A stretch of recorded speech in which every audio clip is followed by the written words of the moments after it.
penjelasan Al-Quran mengenai makhluk astral tersebut. Banyak sekali tayangan-tayangan yang menghebohkan dunia maya.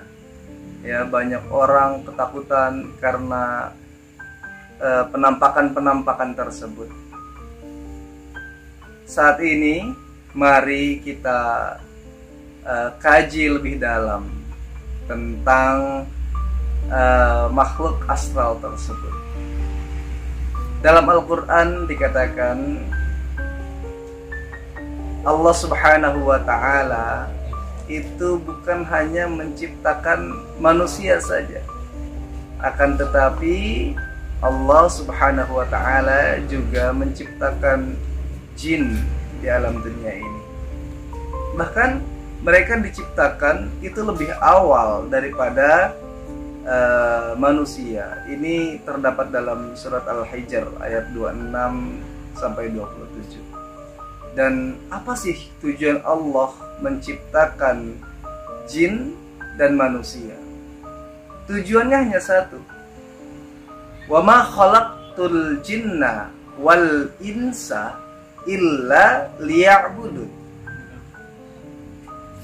Tidaklah Allah menciptakan jin dan manusia itu merupakan hanya untuk beribadah kepada Allah.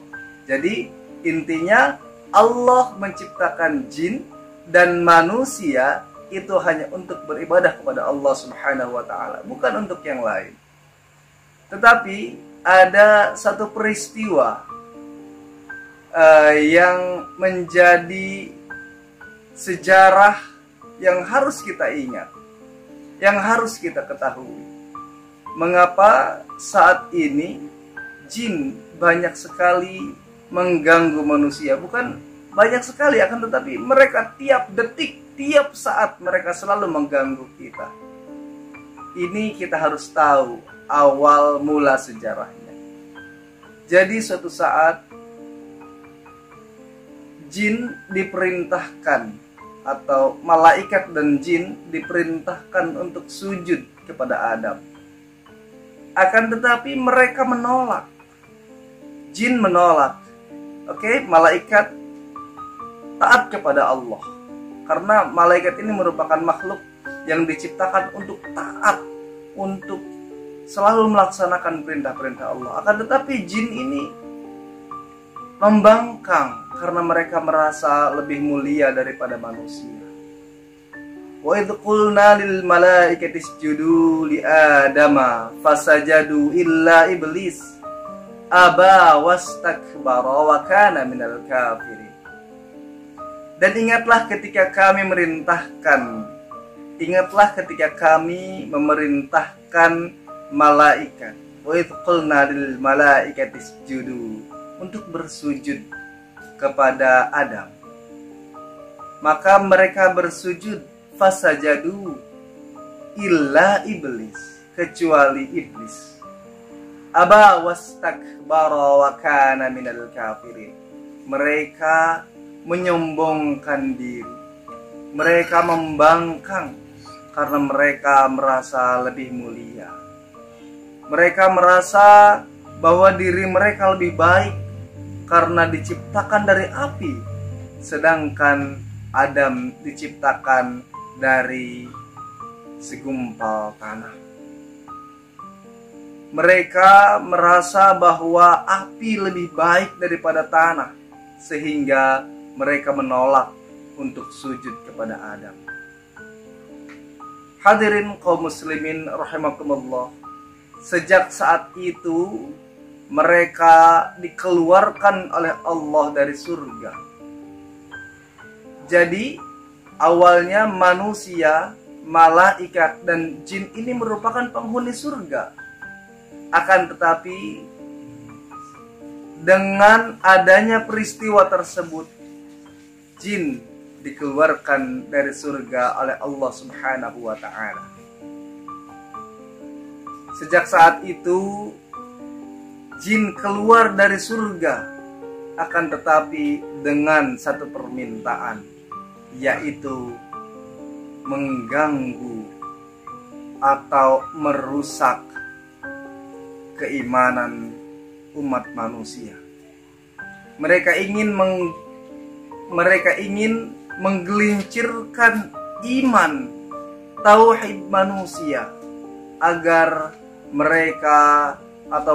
manusia tergelincir imannya, agar manusia tersesat tauhidnya, sehingga manusia menjadi temannya di neraka kelak.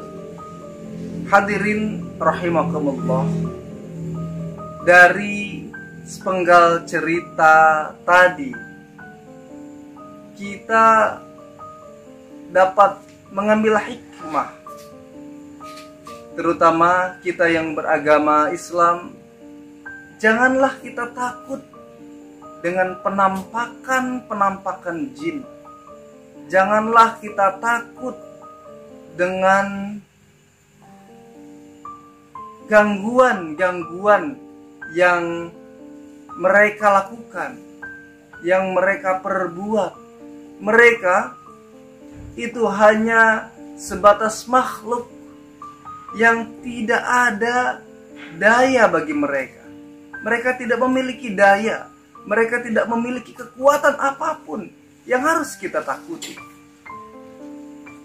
Pada dasarnya mereka adalah makhluk yang lemah, makhluk pengganggu, makhluk yang tidak dapat melakukan hal apapun. Maka daripada itu, tingkatkan keimanan kita kepada Allah Subhanahu wa Ta'ala, agar kita terhindar dari gangguan jin yang dapat menggelincirkan keimanan kita. Bagaimana agar kita terhindar dari gangguan jin? Itu tadi, dengan meningkatkan keimanan kepada Allah Subhanahu wa Ta'ala. Hadirin kaum muslimin rahimakumullah, dimanapun Anda berada, iman dikatakan yazidu wa yanqus. Iman itu bisa naik dan bisa turun. Yazid wa yanqus, naik dan turun. Ketika naik imannya, maka akan semakin kuat keyakinan kita kepada Allah Subhanahu wa Ta'ala, dan akan semakin jauh dari godaan-godaan syaitan. Atau semakin kuat iman kita, akan semakin kuat pula benteng-benteng penangkal dari gangguan-gangguan syaitan. Akan tetapi jika iman kita lemah, yanqus, rendah, maka gangguan-gangguan dari bangsa jin itu bisa datang kapanpun menghampiri kita, dan keimanan kita akan mudah tergelincir. Hadirin rahimakumullah, sepatutnya kita selalu beristighfar, memohon ampun kepada Allah, berzikir kepada Allah, agar tauhid kita semakin mantap, agar keimanan kita semakin tinggi, semakin berkualitas, sehingga bangsa-bangsa jin tidak mudah memprovokasi kita, sehingga bangsa-bangsa jin tidak mampu, sehingga bangsa-bangsa jin tidak mampu menggoyahkan keimanan kita kepada Allah Subhanahu wa Ta'ala. Astaghfirukum. Wassalamualaikum warahmatullahi wabarakatuh.